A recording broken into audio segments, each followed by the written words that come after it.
your Wisconsin wine guy, back again with another wine review. I'm telling you, I cannot believe how fast this year went. Maybe the next video I shoot, I'll let you know the very first one. Well, actually, the very first wine I probably shot was a sparkling wine for the new year, which is what I always try to do. End the year, begin the year, wine reviews with a sparkling wine. So I already know what the first wine was. But can you tell me what the first wine is? Comments down below if you can remember what the first wine I did for 2022. Wow, that went by fast. Lots of wine, tasted lots of wine, had a chance to taste lots of good vintages, from the same brand, so there's a lot that you can review. There's a lot of information. So let's get to where we're at today. Josh Cellars. And those of you who followed me for a few years, you know that I've done quite a few reviews on Josh Cellars, their wines and different vintages, different tiers of their wines, so across the board, with Josh Cellars wines. You may want to look at those and check them out. So today, and I believe this is probably my first time tasting the Legacy. And I also haven't tasted the Merlot. So I have to try to get my hands on the Merlot. And hopefully it's a good vintage, right? So Legacy by Josh Cellars. Now Josh Cellars, or Josh, they don't own any vineyards. They're what you call like a negotiant, so they contract with grape growers, and craft their wines, the wines are coming from different vineyards, up north or Lodi, different areas, and they craft, their wines, borrowing, from, maybe the Bordeaux type blends, but they put together some really solid wines, and they got quite a few fans of Josh Cellars. I'm a fan of Josh Cellars wines. As you, again, look at the videos, you can see what I thought of the different vintages and different varietals. So, but today, it's all about the Legacy. This is going to be vintage 2020, coming in at 14% alcohol, and the grape blend is going to be a combination of little Zinfandel, Syrah, Zinfandel, Syrah, and maybe some Malbec in this one here. Let me just put this out there. I don't really like when the wineries don't have information about their grapes. I don't even need to know the percentages, but let us know, what grapes you're utilizing in your vintages. And I know in blends it can change from year to year, but it's always nice to know, what the grapes are and what you're drinking. And sometimes when you taste, you can pick them out, and it's always fun too, to taste the wine. And if you find some information, oh my God, I was able to taste that, but I'm going to say that, again, there's a little bit of Zinfandel, a little bit of Syrah, and maybe some Cab or Merlot in this one too as well. So let's give it a taste and see where we stand with the Legacy red blend from Josh Cellars. Already it's a beautiful color. So those darker grapes I've mentioned, like the Syrah, or the Zinfandel, that's evident. That's a given. Look at that. That's a given, right? You can tell. That's dark. That's dense. So a nice, dark, almost burgundy or purplish color here, from the top. That's inky, that's probably attributed to the Syrah in here, so that's pretty nice. Woo, baby, I'm just looking at the nose on this.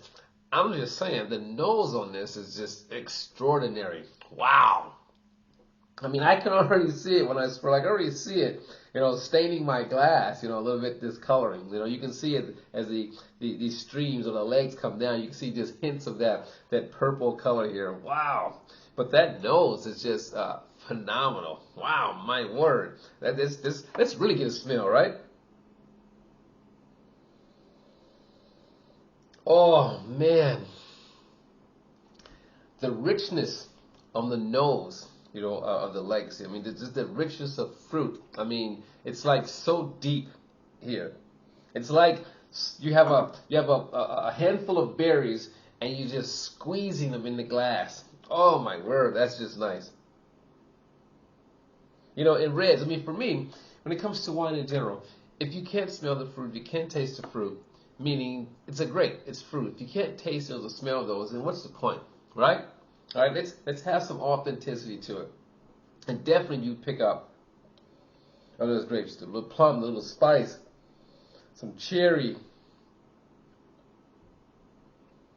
Oh man, you know, even a little bit of, almost I want to say mushroom, so earth. Wow, man, that's just nice. You know, a little white pepper. That's just nice. I mean, your alcohol 14%. I mean, wow, that's just nice. But the proof is always in the taste, and in my case, 2 tastes. Number 1, sometimes it could be 3 or 4, but 2 tastes. Most importantly, number 1 is taste for acidity. It must have some liveliness to it. I'm trying to feel the balance of the wine on my palate, checking out the tannins, you know. And taste number 2, it's when I taste for the overall feel, the enjoyment of the wine. And that's when we begin to rate the wine. So let's get to it. Number 1.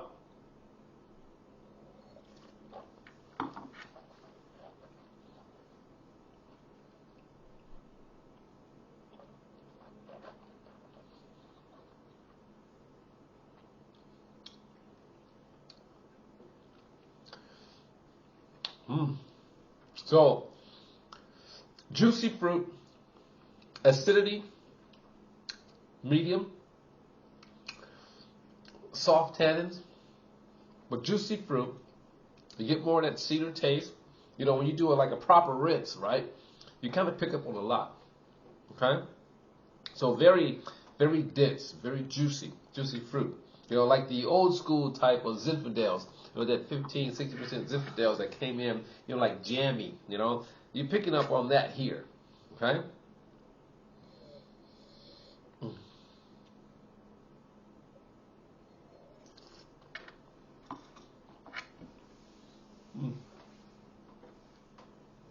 So, food on this wine, it's going to be awesome. But if you like, I mean, soft chew, right? If you like that juicy fruit or dense fruit taste, you know, to me, I call it a throwback, you know, to the days of those big, bold, juicy, jammy Zinfandels. I mean, you definitely get that here. You know, very nice, very lovely.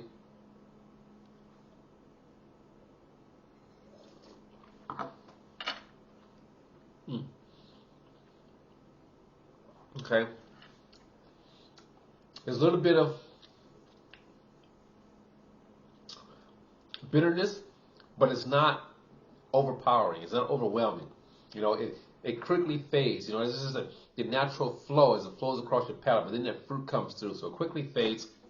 You know, finishes nice, but juicy. Definitely feel those tannins. I'm going to take one more swig of this one. All right. I want to make sure. See that wait? I just want to drink more wine. But I want to make sure that I'm giving you a clear rating on this wine.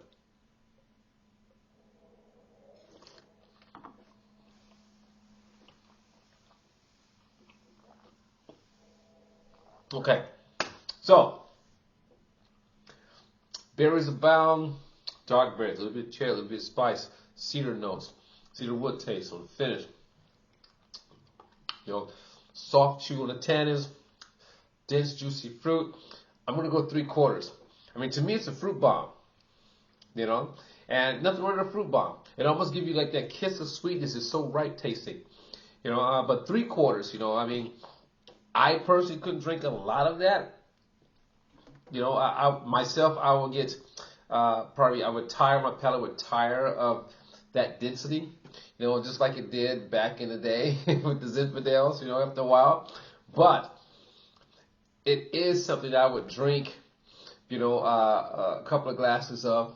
You know, enjoy it with something hearty. You know, a nice, you know, beef steak or something. You know, I mean that'll work out great with it. You know, so 3/4 on the 2020 Legacy Red Blend by Josh Cellars. Can't go wrong with it. Price point, I believe, on this is going to be anywhere between, on sale, $8.99 to $14 or $15.99. You'll find it depending on where you shop for wine. So there you have it, Josh Cellars Legacy Your Wisconsin wine guy sending is always let your palate be guide